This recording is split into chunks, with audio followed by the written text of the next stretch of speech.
દાદાએ કહ્યું કે હું મારી મેલડી તને આપું, તેના બદલામાં તું મને કાબરી બકરી આપ. એટલે માલો બોલ્યો, ભલે દાદા, લઈ જાઓ.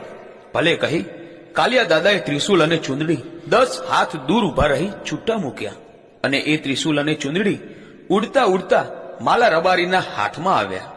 હવે આ ત્રિશુલ અને ચુંદડી લઈને માલો રબારી તેના ગામ ઉકેડી પાસે પહોંચ્યો.